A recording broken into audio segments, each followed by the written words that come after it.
好，接下來我們要特別來關心到的是，美國對於委內瑞拉這一場空戰海戰即將開打了嗎？今天我們特別來做關心。好，趕快來看到火線話題，等一下請來賓幫我們做解答。第一個，川普現在正式的宣布了，這個委內瑞拉的領空啊，全部給關閉掉。另外，他也大幅度的派出了各種的武器，不管是美國的福特號或者是 F-35在周邊壓境。現在可以說是開戰的前奏，正式要開打了嗎？這是第一個問題。接下來，另外也會關心到是委內瑞拉，它也不是軟柿子，在它的周邊部署了5000枚的遏制防空飛彈，再加上俄羅斯的蘇30，能夠這樣子就擋得住美軍嗎？俄羅斯還會不會再加碼武器給委內瑞拉呢？接下來，另外也會關心到的是美軍封鎖也攔不住啊，因為委內瑞拉它的運毒快艇仍然是照樣的跑，一趟只要完成了這個交易，可以獲得10萬美元，所以有很多的毒梟仍然在美軍的眼皮子底下持續的做生意，美軍根本攔不住他們嗎？今天就這些議題，我們會持續的來做關心。趕快來看到這個是最新的消息，來自於美國總統川普在11月29號最新發言，致所有的航空公司、飛行員、毒販、人口販子，請將委內瑞拉的領空周邊空域都把它視為是全面的關閉，是要真的開戰了嗎？另外，美軍的航空母艦福特號也搭載了 F-35，完成了部署。另外，還有2萬名的美軍全部都已經來到委內瑞拉的周邊了。大家就在看說，立刻聯想到當時2011年，美國也曾經宣布要禁航區，然後他就推翻了利比亞的格達費，這個被視為是先前設立禁航區的一個最新的開始。節目一開始，請教委員怎麼看了？川普這時候說要關閉委內瑞拉的領空，代表地面戰馬上展開了嗎？是要複製當時特別提到了2011年美國推翻利比亞格達費的模式嗎？委員怎麼看？我認為開打是一定開打，但是所謂的地面戰，到底是用空軍轟炸、用導彈轟炸，還是直接的派部隊？可能都有，但主要還是空軍轟炸。因為利比亞當時就是用空軍在轟炸的，就是斬首行動。這種事情，我認為他會做啊，因為他有幾個戰略目的。第一個，這個所謂的毒品啊，這當然是一個短期的目標啊，但最終拉下馬杜羅。然後第二個，這個警告所有的中美洲跟南美洲的左派政權，包括哥倫比亞，還有很可能洪都拉斯要選出來的也是左派，那巴西更是左派，所以你看巴西這2天都靜悄悄了，不敢吭聲，哥倫比亞就不再吭聲了，所以你可以看到他想要這個恫嚇左派政權啊，那個只有那個阿根廷那是右派政權，他很喜歡啊這樣，然後再來呢就是要警告所有跟中國跟俄羅斯太過親近的政權，就是說這是我的勢力範圍，我不容許中國跟俄羅斯未經我同意啊來這邊做有的沒有，包括“一帶一路”啊，這是。那委內瑞拉有沒有能力？因為5000枚遏制防空導彈，還有加蘇30，就擋得住美軍？那是不可能的事，擋都擋不住。還有一個更關鍵的是，就是委內瑞拉的軍事領導階層。願不願意護着馬杜羅到了可能被消滅的地步？我認為不會。我認為不會。他們跟馬杜羅也沒什麼特別的關係，為什麼要做這麼事？對呀，所以他只要知道說不會去傷害委內瑞拉軍隊的利益，然後只是要把馬杜羅換下來，換上親美的政權。這個訊息很清楚，所以這些軍官呢，做樣子是會。真的會誓死跟美軍打？不會，美軍也沒有要打這些人。所以我們要先區隔開來。所以我不認為這個戰爭會變成什麼全民戰爭啦、越南戰爭啦。哎呀，那個距離太遠。馬杜羅在委內瑞拉也沒那個行情，不客氣講也沒那個行情。他的行情只是比賴清德在台灣好一點而已啊，也沒有好到哪裡去啊，沒好到哪裡去。所以我認為這個委內瑞拉根本擋不住川普這個攻勢啊。這個距離差距太大了，太大了。好，美國要透過打委內瑞拉來控制住不管是親中或者親俄的政權。那確實，委內瑞拉現在馬杜羅是立刻趕快用上了遏制的武器。我們要來看到這一場武器上面的對決，到底悬殊有多大？委內瑞拉來看到它部署了超過5000枚的遏制真 S 的防空飛彈，在它的山區跟城鎮構成這個多層的防空火網。另外，在空中還有包括了這個真 S， 我們剛剛提到的這款飛彈嘛，射程6000公尺，採的是紅外線的導引，主要能夠防的就是低空的攻擊，被視為對於美軍很明確的一個警告訊號了。另外呢，美國還派出了另外就是來自於俄羅斯的戰機蘇30進駐加勒比海，美軍南方偵察的特戰行動也經常會在這個地方來出沒。那美國更是增派2500名的精銳部隊以及海軍的裝備。雖然說知道他不可能打贏，但是這些遏制武器能夠稍微擋住川普發起的進攻嗎？俄羅斯有沒有可能提供更多的武器給委內瑞拉？艦長怎麼看？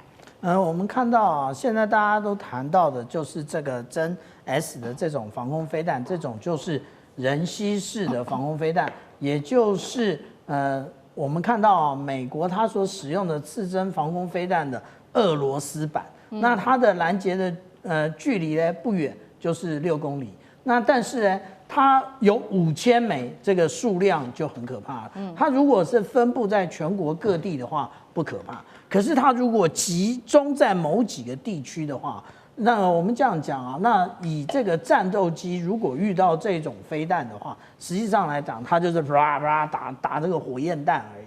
可是火焰彈也會打完的，打完之後就其實反制的方式啊就很有限了。所以我們講到說，看他如何的戰術運用才是最重要的。那至於說蘇凱30如果對上的是超級大黃蜂或者是F-35的這一種逆中戰機的話，基本上沒得交換率的。那因為他們其實是不同世代的一個產品啊。那不同世代的戰機其實就幾乎等於沒有交換率。但是這件事情現在我們看到的啊，其實中間透出很多詭異的部分，因為其實這個川普總統他直接的用他的 Truth Social 裡面講說，關閉領空，其實關閉領空的意義也就等於是現在已經進入了交戰狀態，而且他的關閉領空並沒有這一個安理會的授權，是他自己就這樣說了。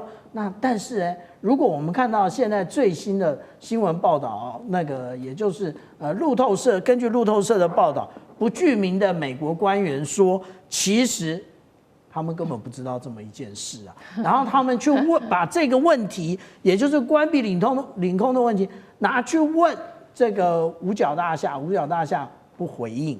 所以這件事情透露的古怪的部分，也就是川普到底又是晚上睡覺，然後突然一時興起就關閉了，還是他跟他的國安團隊有進行過相關的討論呢？不過我們之前看過這張圖啊，這張圖也就是當初宣布了，在2025年，就是今年的10月30號，那到明年的3月31號，他把這一塊區域其實實際上是關閉的。那這關閉呢，他說他要做各種的軍演。那其實我們上一次在節目看到這張圖片的時候，我就說這個是不是一個長期的行動？果然啊，現在已經有媒體爬梳出來，就是按照美國軍方的文件的話，其實美國軍方預定在這個加勒比海啊待到2028年。他們是透過所有的這一個相關的國防部合約，也就是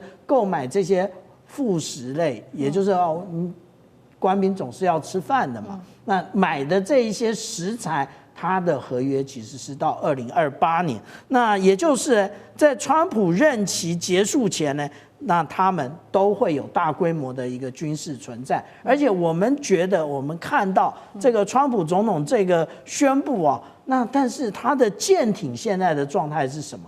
其實他現在艦艇狀態，我們看到這張圖啊，是是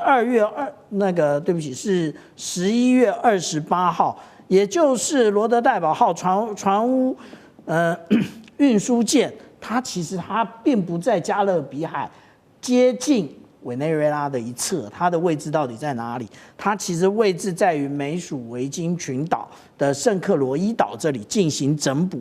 所以我們這樣講啊，雖然大家都認為海軍它有一個很獨特的特點，可以透過海上的這個無論是高線傳遞，然後進行整補，或者是海上加油。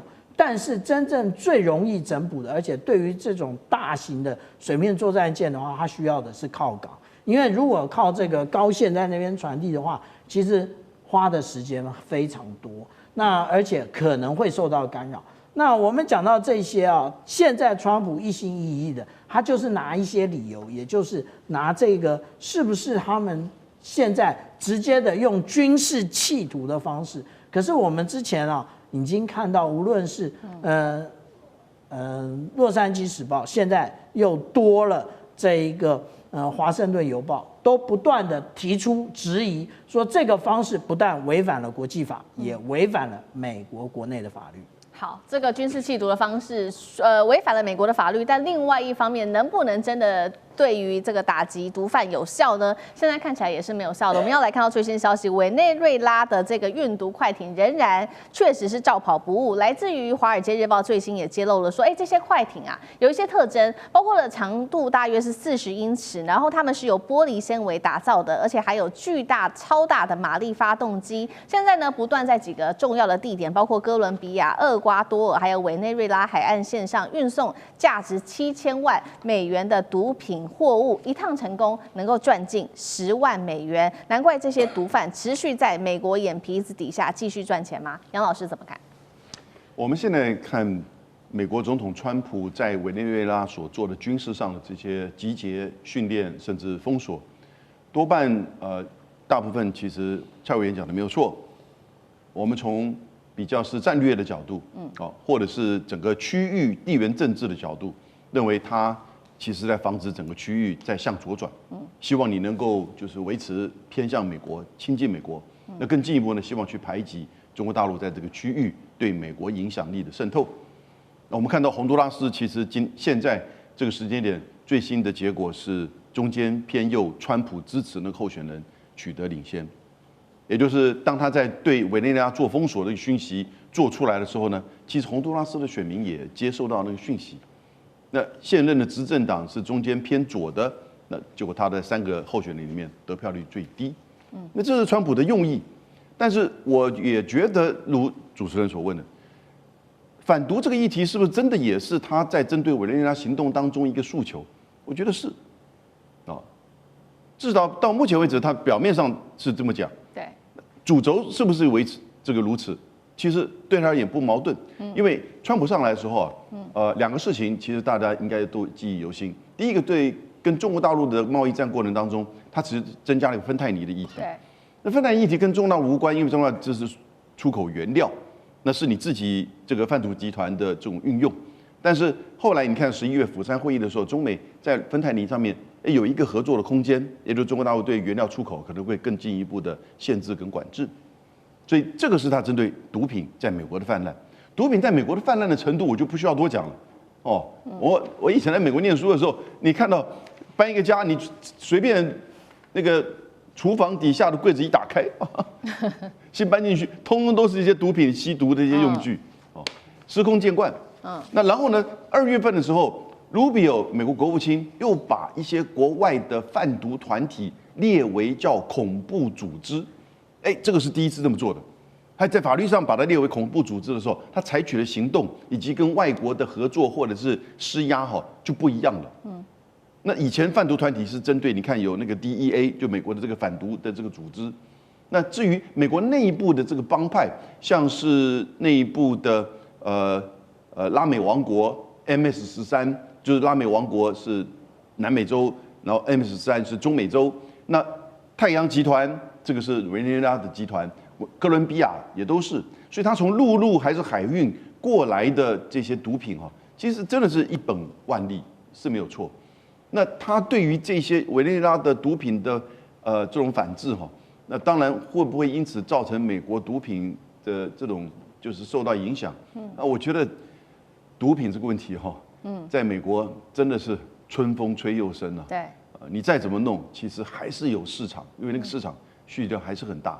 所以我們看看他接下來會能達到什麼效果。如果馬杜羅願意承諾在毒品上做限制的話，說不定這個事情還會有個下台階。否則的話，他還是會採取一些行動去針對委內瑞拉。好，謝謝楊老師。那我們休息一下，馬上回來。地缘政治、美中之爭、戰略價值、強權崛起、小國生存，現在與未來洞悉事件走向，掌握世界脈動，全球觀點。